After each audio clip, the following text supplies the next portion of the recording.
BJP മുൻ മുഖ്യമന്ത്രി സദാനന്ദ ഗൗഡ കോൺഗ്രസിലേക്കെന്ന് കന്നഡ മാധ്യമങ്ങൾ ഉറപ്പിക്കുകയാണ്.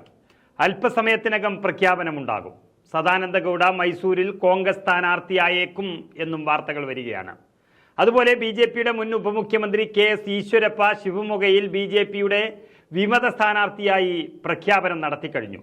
പട്ടിക പുറത്തിറങ്ങിയതിനു ശേഷം BJP വിട്ട് കോൺഗ്രസിൽ ചേരുമെന്ന ഭീഷണിയുമായി അങ്ങനെ നിരവധി നേതാക്കളാണ് ഇപ്പോൾ കർണാടകത്തിൽ രംഗത്തെത്തിയത്. കടുത്ത RSS അനുഭാവിയും മുൻ ഉപമുഖ്യമന്ത്രിയുമായ ഈശ്വരപ്പയും നേതൃത്വത്തിനെതിരെ ശബ്ദമുയർത്തിയത് ഈ രാജ്യത്ത് തന്നെ വലിയ വാർത്തയായി കഴിഞ്ഞു. സ്ഥാനാർത്ഥി പട്ടികയിൽ തന്റെ മകൻ കാന്തേഷിന് ഇടം നൽകാത്തതിനെ തുടർന്നാണ് മുൻ മുഖ്യമന്ത്രിയും BJP പാർലമെന്ററി ബോർഡ് അംഗവുമായ യെദ്യൂരപ്പയ്ക്കെതിരെ ഈശ്വരപ്പ രംഗത്തെത്തിയത്. തന്റെ മകന് ഹാവേരി ലോക്സഭാ സീറ്റ് നൽകണമെന്ന് ഈശ്വരപ്പ ആവശ്യപ്പെട്ടുവെങ്കിലും സിറ്റിംഗ് MLAയും മുൻ മുഖ്യമന്ത്രിയുമായ ബസവരാജ് ബൊമ്മയെ പാർട്ടി സ്ഥാനാർത്ഥിയാക്കുകയായിരുന്നു. ഇതിൽ അസ്വസ്ഥനായ ഈശ്വരപ്പ കർണാടകയിലെ കുടുംബ രാഷ്ട്രീയത്തിനെതിരായ പ്രതിഷേധ സൂചകമായി താൻ യെദ്യൂരപ്പയുടെ മൂത്ത മകൻ BY രാഘവേന്ദ്രയ്ക്കെതിരെ ശിവമൊഗയിൽ മത്സരിക്കുമെന്ന് പ്രഖ്യാപിച്ചു കഴിഞ്ഞു. കർണാടകയിൽ BJP ഏറ്റവും ദയനീയമായ ഒരു മോശം അവസ്ഥയിലാണ് കടന്നു പോകുന്നതെന്നും യെദ്യൂരപ്പയുടെ കുടുംബാധിപത്യം പാർട്ടിയെ തന്നെ തകർക്കുമെന്നും ഈശ്വരപ്പ വ്യക്തമാക്കിയിട്ടുണ്ട്. മുൻ മുഖ്യമന്ത്രി സദാനന്ദ ഗൗഡയും BJPയിൽ നിന്നും പുറത്തു പോവുകയാണ്. കോൺഗ്രസിൽ ചേരുന്നത് അല്പസമയത്തിനകം പരിഗണിക്കുമെന്ന് പറഞ്ഞ സദാനന്ദ ഗൗഡ ഇന്ന് തന്നെ തീരുമാനം പരസ്യമായി പ്രഖ്യാപിക്കാൻ പോവുകയാണ്. അല്പസമയത്തിനകം അതുണ്ടാകുമെന്നാണ് അറിയുന്നത്. BJPയുടെ മുൻ മുഖ്യമന്ത്രി എന്ന് മാത്രമല്ല, സംസ്ഥാന അധ്യക്ഷനും BJPയുടെ സൗമ്യതയുടെ മുഖവുമായിരുന്നു സദാനന്ദ ഗൗഡ.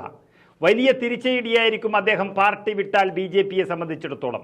അതുപോലെ കൊപ്പളിൽ നിന്ന് 2 തവണ BJP MP ആയ കരാടി സംഗണ്ണ ടിക്കറ്റ് നിഷേധിച്ചതിൽ വലിയ അസ്വസ്ഥനാണ്. രോഷാകുലനായ സംഗണ്ണ താനും കോൺഗ്രസ് നേതാക്കളുമായി ബന്ധപ്പെടുന്നുണ്ടെന്നും ഉടൻ തീരുമാനമെടുക്കുമെന്നും അറിയിച്ചു കഴിഞ്ഞു. അതുപോലെ തുംകൂർ സീറ്റിൽ V സോമണ്ണയെ BJP മത്സരിപ്പിക്കുകയാണ്. അതിൽ അതൃപ്തി പ്രകടിപ്പിച്ചുകൊണ്ട് മുൻ നിയമമന്ത്രി JC മധുസ്വാമിയും BJPക്കെതിരെ രംഗത്ത് വന്നു.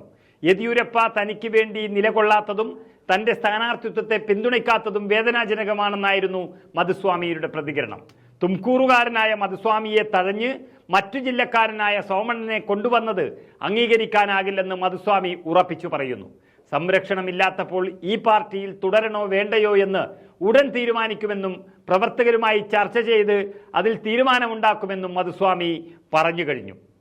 അങ്ങനെ BJPയുടെ മുൻ മുഖ്യമന്ത്രിയും പ്രമുഖ നേതാക്കളുമെല്ലാം കോൺഗ്രസിലെത്തുകയും BJP വളരെയധികം പ്രതിരോധത്തിലാകുകയും ചെയ്യുന്ന ഒരു കാഴ്ചയാണ് കർണാടകത്തിൽ കാണുന്നത്.